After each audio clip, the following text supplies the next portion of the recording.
8 часот зборуваме за влијанието на УВ зрачењето, зборуваме за сонцето, дали е доволен суплемент на витамин Д и дали е здрав или штетен суплемент на витамин Д со оглед на тоа колку ни е високо УВ зрачењето, колку е висок коефициентот. Се советуваме со доктор Андреј Петров, специјалист по дерматовенерологија. Добро утро. Добро утро. Докторе, како точно влијаат зраците на кожата во поглед на витамин Д? Како не снабдуваат со тој витамин преку кожата? Сонцето е на еден начин природен извор на витамин Д. Има една, да кажам, каскада или еден ланец на синтеза на витамин Д под влијание на ултравиолетовото зрачење, тоа најмногу ултравиолетовото Б зрачење, тоа што влијае преку тој механизам создавање преку провитамин Д, па витамин Д и така натаму, и потоа негово транспортирање до црниот дроб, до бубрезите, до сите оние места каде што натаму се процесира низ организмот тој витамин. Генерално, ние сме земја со многу сонце и треба да го искористиме сонцето кое на тој начин може да создаде доволно витамин Д во летните месеци. Зборувам за летото, каде што освен ако доктор не препише поинаку за некои други причини, не гледам некоја посебна причина да популацијата, бидејќи тоа ни е навика на сите, ако гледате витамин Д, да земеме витамин Д, тоа е еден вид и здравствена потреба, но и мода. Во моментот кога голем дел од луѓето, точно е дека витаминот Д има докажано многу ефекти кои се добри за здравјето на луѓето и дека треба да се употреба, но треба тоа да биде критично. Летно време кога имате многу сонце, мислам дека за тоа нема потреба. Што значи редовно изложување на сонце? Па редовно изложување на сонце значи да минимум во денот поминете барем 1 час на сонце. Во кој период?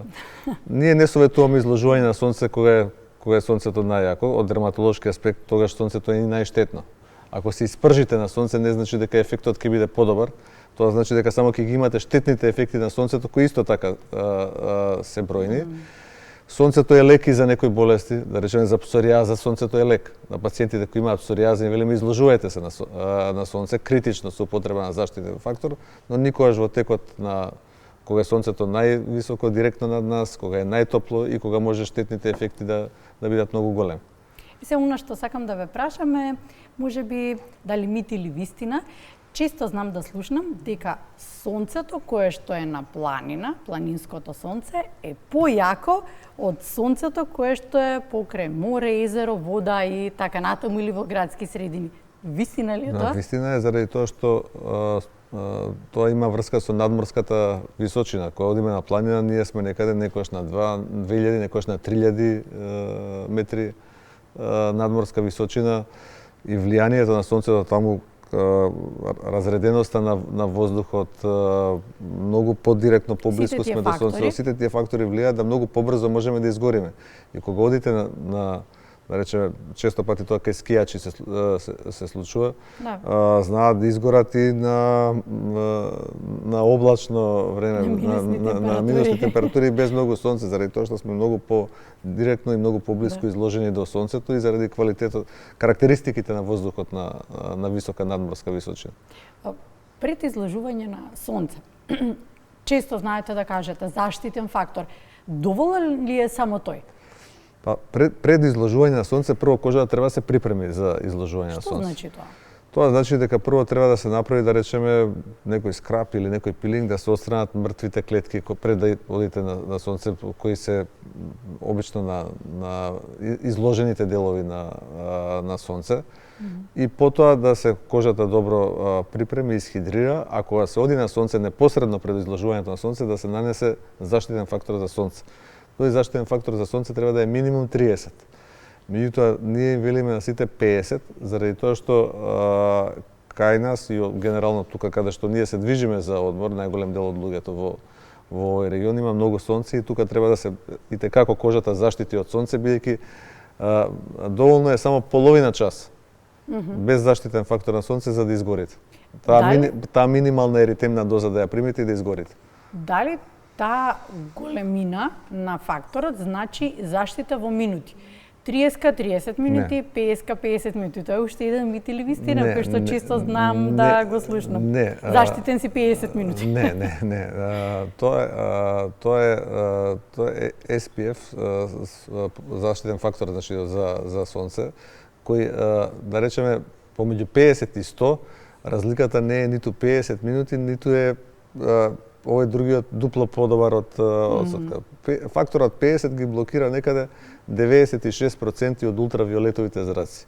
Фактор 100, што се во поново време се употребува, ги блокира 97% од... Комплетно 100% не постои не таков постои, фактор. а разликата помеѓу нив е 1%. Факторот 30 е нешто послаб, меѓутоа сосема доволен да го заштити лицето од особено тој во голем дел од козметиките денес, оние што се произведени во Европска унија, вие мора да имате заштитен, за дневните кремови мора да има заштитен фактор 20 внатре.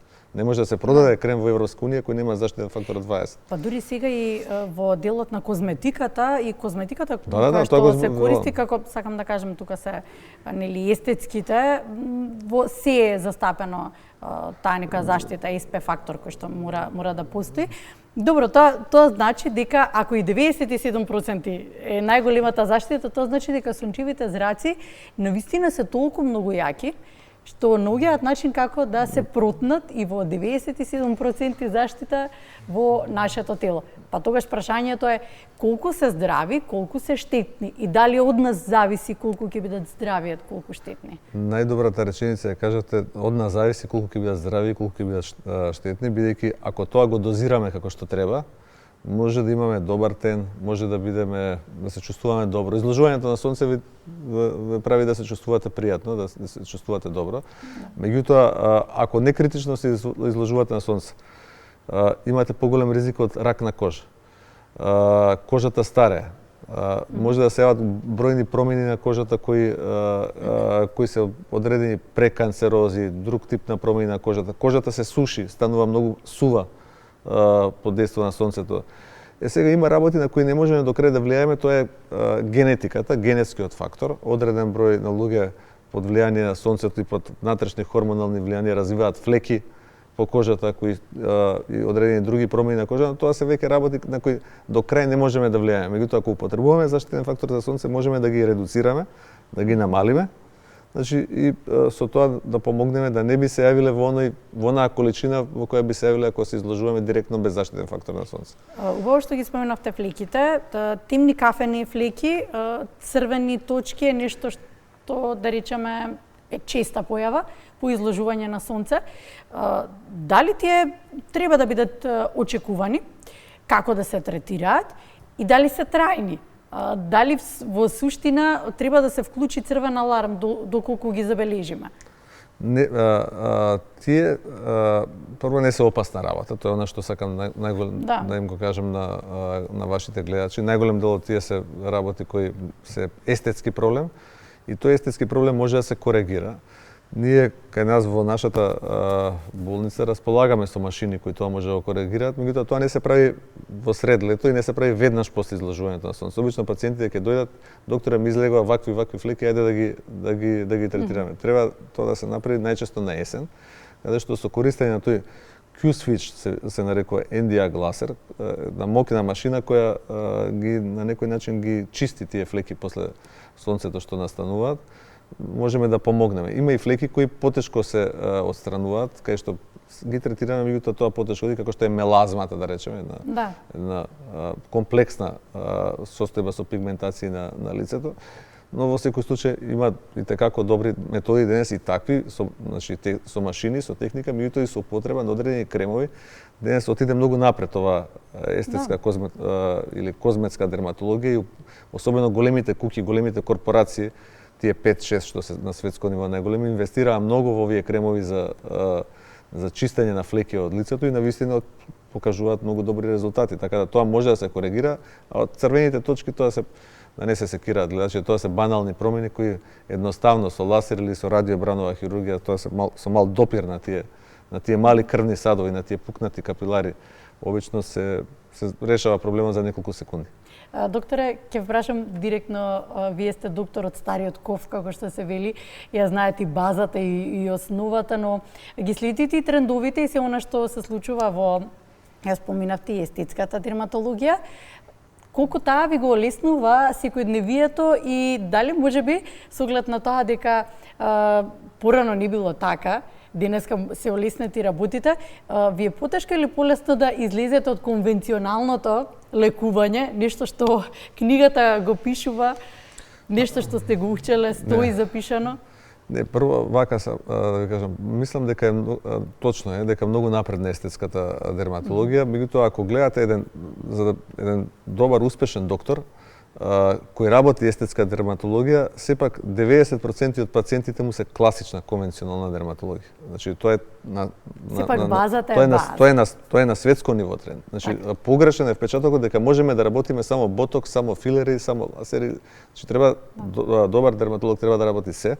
Меѓутоа, ако е добар и ако таа база е добра, тие 10% одат многу полесно и тие му се на некој начин добри се за пациентите, ама и на него му се разонодат. Знаете, мене ме излекува од имаш некој пациент кој е така со некоја тешка болест, хронична болест, се мачи или некој тумор и наеднаш ти доаѓа некој кој сака да користи ботулином токсин, филери за разобување, на некој начин ти ги отргнува мислите и тебе ти го освежува денот, а и на пациентите тоа има нешто што им значи, така да мислам дека тоа е една добра комбинација, но при тоа еден добар баланс. Да, баланс, но при тоа протоколите секогаш мора да се почитуваат. И во естетската дерматологија има протоколи. Одстапувањето од протоколите во медицината значи проблем. Затоа протоколите мора да се почитуваат доследно. Така, ајде да го заокружиме разговорот со можеби главното прашање кое што сакав да ви го поставам на крајот. Дали сончањето има долготрајни последици?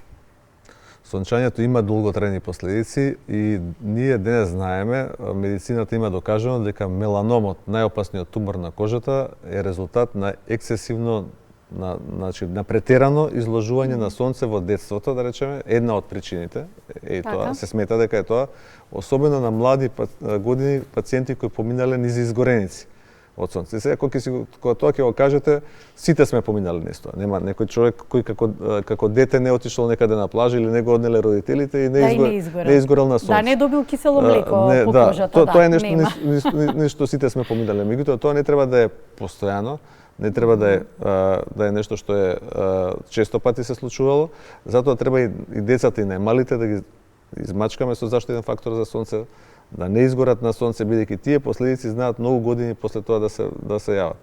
Исто така, кај луѓе што се изложени на сонце секој ден, градежни работници, пример. Ние немаме морнари, не сме земја со земјоделци. Земјоделци, градежни работници имаме. Значи, треба да се штитат од сонце, бидејќи хроничната изложеност на сонце предизвикува рак на кожа. Значи, од типот на разни карциноми на кожата, од базоцелуларен карцином, спиноцелуларен карцином, понекогаш дури и меланом, иако кај него покомплексна е тоа појавување, но хроничното изложување на сонце долги години без заштитен фактор е ризик и за тумори на кожата, ризик и за некои други болести и за предвремено старење на кожата. Значи тоа треба да се спречи да, го дава данокот после повеќе години. Многу пати доаѓаат пациенти и велат: "Абе докторе, со години се изложувам и ова никогаш не сум имал проблем." Да, меѓутоа организмот ги меморира сите тие настани што се случуваат. Значи, и тоа не може да пројде од неказнето од страна на самиот организам, бидејќи тој е изложен долги години, го толерира, ги меморира тие агресивни напади од сонцето и во одреден период, обично веќе кога ќе влеземе во, ајде да не кажам, кога луѓето остаруваат, во зрела возраст, почнуваат проблемите да се јавуваат. Затоа треба да се штитиме од сонце, тоа е нешто што е најважно и при тоа помалку важно е каков е заштитниот фактор. Подобро било каков заштитен фактор, отколку никаков, бидејќи често пати доаѓаат читајќи блогови, читајќи се она што се има на интернет. Дека некоја компанија е подобра од другата, сакате да кажете дека си е тоа маркетинг. Да, и дека некои се штетни, видете, сигурно, сега како во возилата што да не правиме ИПП на некои автомобили, како што имате топ бренд компанија. Некој на автомобил, 4-5 што се тие топ брендови, сигурно се подобри од некои што се помалку квалитетен, али тој што е помалку квалитетен, ако е нов, ве вози, функционира добро, нема да ви се расипува, ви го подобрува животот, истото и со заштитните фактори за сонце. И уште една дилема има што сега се отвора, дали хемиски или минерални филтри. И едните и другите функционираат добро. Американскиот тренд е повеќе со овие минерални филтри, физички блокатори на сонцето. Благодарам, докторе. Благодарам за избојното време. Се разбира, актуелен сте во овој период од годината, но никако не е актуелен во 365 дена во годината. Така што се гледаме повторно. Благодарам. Благодарам.